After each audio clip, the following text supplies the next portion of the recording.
들으신 것처럼 연평도 포격 도발 5주기를 맞아서 박근혜 대통령이 취임 이후에 처음으로 영상 메시지 보냈습니다. 네. 한편 김영삼 전 대통령이 서거하면서 영원한 라이벌이었던 김대중 전 대통령과 역사 속으로 사라진 양김 시대가 다시 회자가 되고 있는데요. 자, 관련해서 이영작 전 한양대 석좌 교수님과 함께 자세한 얘기 나눠보겠습니다. 안녕하십니까? 안녕하세요. 오늘 연평도 포격 5주기인데 희생자 추모 메시지를 박근혜 대통령이 처음으로 보냈습니다. 어떤 의미로 읽어봐야 되겠습니까? 글쎄요. 이게 뭐 대통령이 하셔야 될 일을 하신 것 같은데 예. 왜 그 전에는 왜 안 했느냐라고 또 조금 늦었죠. 네. 늦은 감이 네. 있죠. 그런 생각이 들기는 하네요. 예. 그러나 뭐 늦게라도 하셨으니까 다행이라는 생각을 하고요. 근데 예. 네. 요새 보니까 뭐 도발해서 포격전으로 바꾼다 그러는데요. 네. 예. 제가 그걸 보면서 6.25가 생각이 나더라고요. 아, 6.25가요? 6.25가 그러냐면 6.25가 남북전쟁이 아니고 기습 남침이거든요. 예.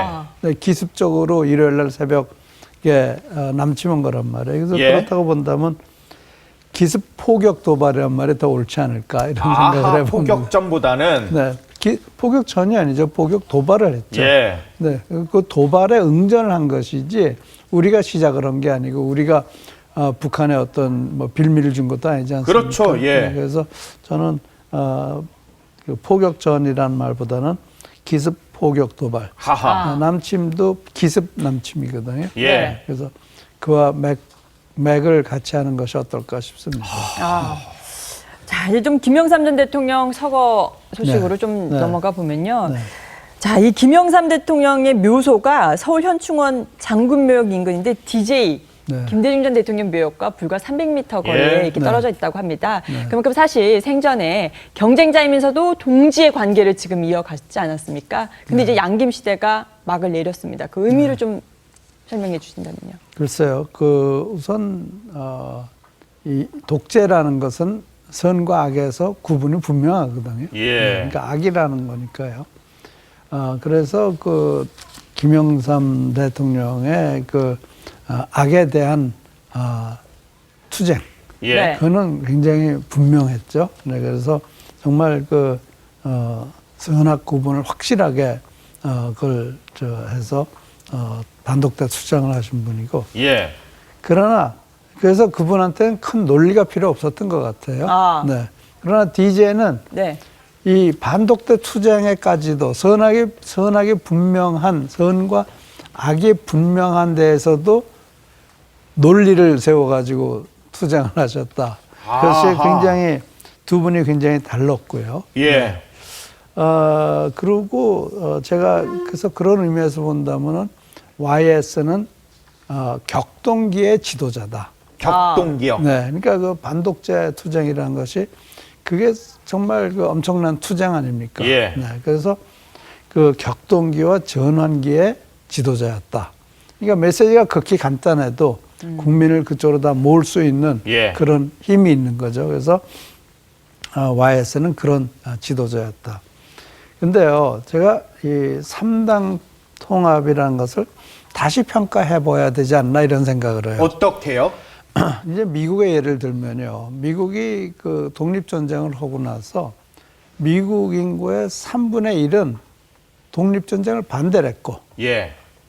3분의 1은 무관심했고, 3분의 1은 찬성을 했어요. 아, 셋으로 완전히 갈렸군요. 네, 셋으로 완전히 예. 갈렸어요. 그래서 독립운동에 대한 찬성파와 반대파의 전쟁이었거든요.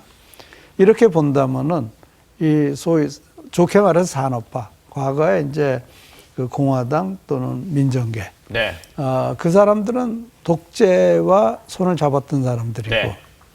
또 DJ와 YS는 민주화와 손을 잡았던 사람들이고, 네. 그리고 상당히 많은 사람들은 구경을 했고, 그래서 그 과정이 끝나고 나서 3당 통합이라는 과정을 통해서 독재와 손을 잡았던 사람들을 주류로 끌어들이는 역할을 했다. 예. 네, 만약에 미국이 독립운동의 전쟁에 이기고 나서 네.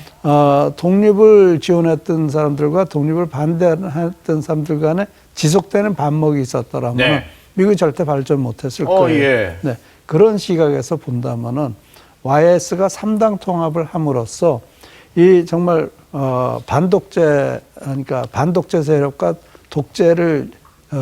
독재와 같이 했던 세력들 간의 네. 이 반목이 굉장히 오랫동안 지속이 될 수 있었을 예. 텐데 아. 이 삼당 통합이라는 과정을 통해서 네. 그것을 굉장히 완화시켰다. 네. 아. 그래서 제가 볼 때는 YS가 어떤 동기로 삼당 통합을 했느냐는 것도 중요하지만 그보다는 예. 네. 삼당 통합이 만들어내는 그 결과가 굉장히 중요하다. 예. 근데 이런 생각을 합니다. 근데 당시에 김대중 대통령은 민주투사 김영삼은 이렇게 사라졌다라고 하면서 사실 그때 뭔가 이렇게 갈라서는 계기가 또 되기도 했어요. 근데 마지막에는 DJ 서거 전이죠. 한 8일 전쯤에 병문안을 가면서 화해를 하시긴 하셨죠. 네, 그 정치인들 간의 화해라는 것은 뭐 어떤 점에서 악어의 눈물이라고도 할 수 있는 거니까요. 예. 그러니까 정치는 상당히 많은 부분 쇼가 있고 제스처가 있는 거니까. 네.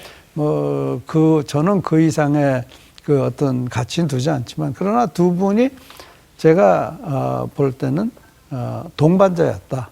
동반자요? 네, 어느 목적지까지 동반자였고 거기서 갈라졌다. 그런가 하면 네. 두 분이 가지고 싶은 이 보물은 똑같은 보물인데 예. 둘이 나눌 수는 없는 거 아니에요. 대통령이란 자리를. 그렇죠. 네, 한 사람이 가져야 되는 거 예. 아니에요. 그러니까 거기까지 가려는데 이 산을 넘고 물을 건너야 되는데 그건 같이 가서 그 눈앞에 보이는 데 가서 너는 네 힘으로 오고 나는 내 힘으로 오고 갈라지자. 예. 이렇게 된 것이 결국 1987년 그 6.29 후에 평화민주당이 통일민주당으로부터 갈라져 나온 그런 것이 아닌가. 예. 네, 그래서 저는 목적지에 도달하면서 헤어진 동반자다. 이렇게 보고 싶습니다. 그러나 DJ는 YS를 상당히 편안하게 해줬죠. 그게 뭔가 하면은 93년도 1월에 그분이 DJ가 영국으로 망명 가지 않았습니까? 예. 그런가 하면 YS를 편안하게 해준 거예요. 한국에 있었으면은 굉장한 정치적 부담이 될 수 있었겠군요. 그렇죠. 그랬을 거라고 생각했기 때문에 아마 DJ가 떠났을 거예요. 아니 근데 지금 보면요 새정치민주연합의 네. 입장을 보면은 DJ 대통령에 대해서는 정신을 계승하겠다라는 입장이 명확합니다만은 네. YS 대통령에 대해서는 3당 합당 재평가를 말씀하셨습니다만은 3당 합당 이전의 YS와 3당 합당 이후의 YS에 대해서는 지금 완전 다르게 보고 있습니다. 그거는 단견이죠. 단견이라고요? 네, 단견이고. 그러고요.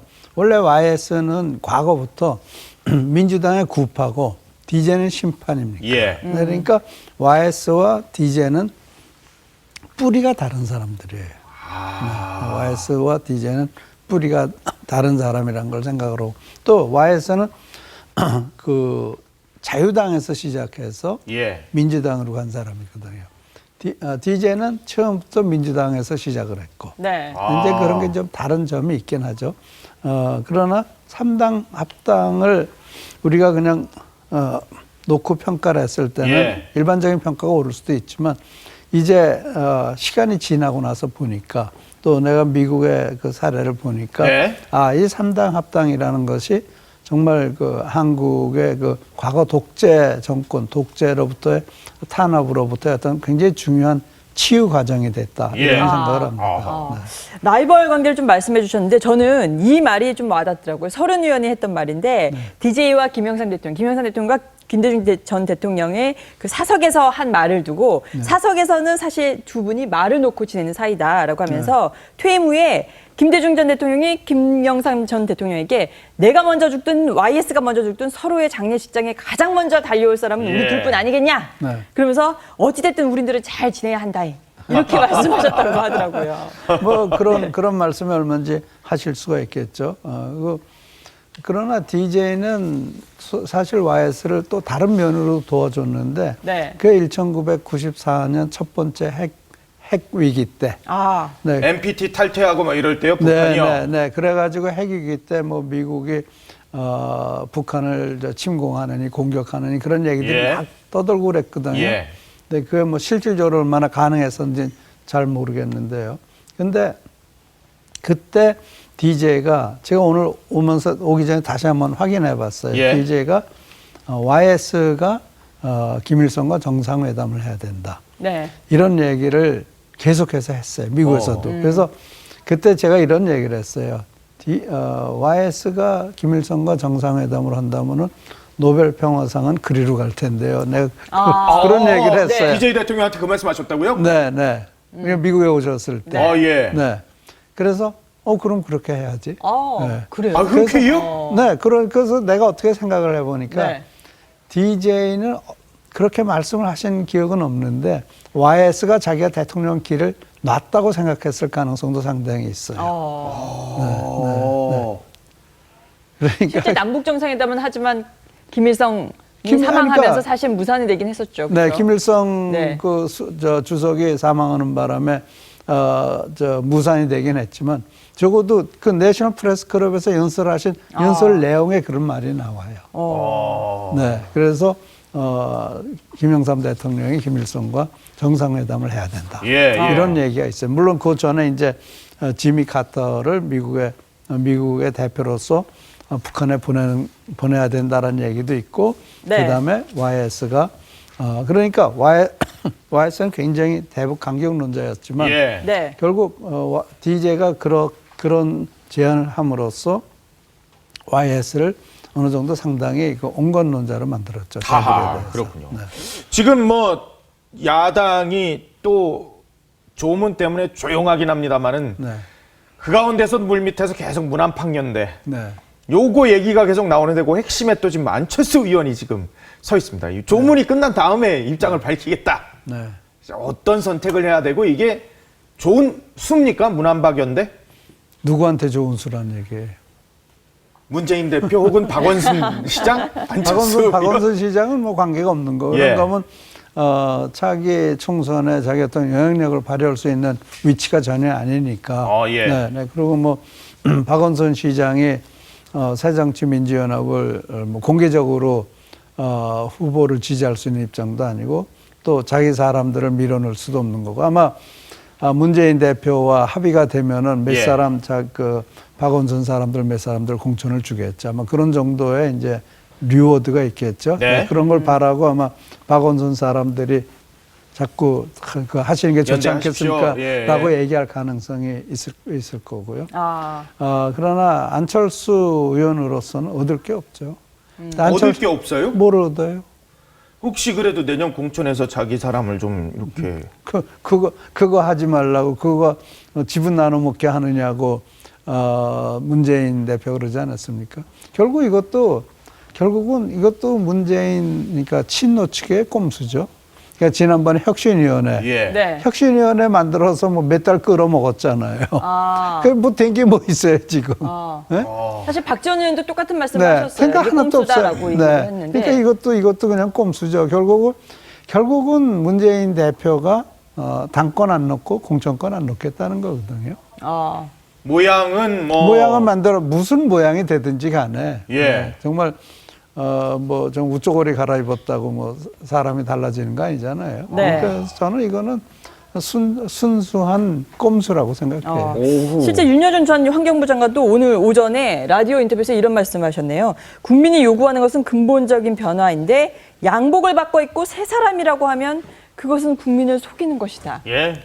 손 잡는 것이 국민의 눈에 야합으로 비춰지면 끝이다. 네, 그거는 누구나 다 좀 생각하는 사람 다 그 얘기할 텐데요. 그러니까 문재인 대표도 그 생각을 하는지는 모르겠어요. 그러나 이거는 수단과 방법을 가리지 않고 당권을 놓지 않겠다는 거거든요. 그렇게까지. 그렇죠. 그게 굉장히 중요하다고요. 당권은 공천권과 그것뿐만 아니고 관계니까요? 차기 대권 후보에 또 당권을 가지고 당권, 공천권, 대권이 다 이어지는 그러니까 그런 거죠. 절대 놓을 수 없는 그래서 문재인 대표나 친노 절대 놓을 수가 측에서는 없는 거죠. 그래서 개파 갈등이 계속해서 있고 계속 문재인 대표에 대해서 리더십에 대해서 공격이 들어오면 향후의 대권에 대해서도 사실 부정적인 영향을 미치는 거 아닙니까? 그렇지만요. 그래도요. 지금부터 2년 후는 다 잊어먹어요. 잊어먹고 그다음에 제야에서 압박을 가해가지고 또 통합해라. 후보 단일화하라. 그러니까 이게 지금 비례대표도 문재인 대표 놓지를 못하는 거예요. 비례대표가 지난번에 21명 중에 새정치민주연합 비례대표 21명 중에 11명이 정계 출신이거든요. 예. 그러니까 비례대표라는 제도는 문재인 대표에게는 제야를 거기다 심는 예. 국회의원을 주는 방법이기 때문에 제야와 관계를 생각해서라도 절대 비례대표를 놓을 수가 없는 아니 거죠. 그런데요. 이건 뭐 박사님도 알고 저도 알고 뭐 이 국민들 온 세상이 상당수 다 다 알죠. 아는데 네. 다 아는데 그럼 뭐 어떻게 그래도 그냥 문재인 대표대로 갈 수밖에 없는 상황이 돼버린 거 아닐까요? 뭐가요? 국회 선거가요? 지금 그러니까 국회 선거법이 확정이 못 되고 있잖아요. 그래서 저는 어떤 상황을 좀 그리고 있나 하면 예. 국회 선거법이 확정이 안 돼 가지고 내년에 총선이 미뤄지는 상황을 생각하고 아니 있어요. 설마요. 아니 글쎄. 그런 상황까지 아니요. 생각하세요? 그런 네. 상황을 생각을 해야죠. 최악의 최악을 생각해야죠. 그렇게 최악을 생각한다면 가장 손해볼 사람이 누구냐? 그거는 새정치민주연합이죠. 이런가 하면 누가 그러는데 헌법재판소하고 대법원하고 대통령이 결정을 해야 된대. 근데 대통령이 고유 권한으로 선거구를 결정을 하고 국회의원 수를 정할 수 예. 있다 그러더니 그건 뭐 법적으로 검토를 해봐야 되겠지만 예. 네. 그렇게 된다면은 아무래도 대통령이 누구 말을 들으겠어요? 야당 말 들으겠어요? 여당 말 들으겠어요? 그러니까 만약에 그러니까 사실은 여당은 좀 여유가 있는 겁니다. 그래 여당이 지금 여유를 부리잖아요. 네. 예. 네, 절대 야당한테 양보 못하겠다. 네, 그게 다 그렇다면은 그 국회의원 수 가지고 적어도 새누리당 내부에서는 그것에 대해서는 말이 없잖아요.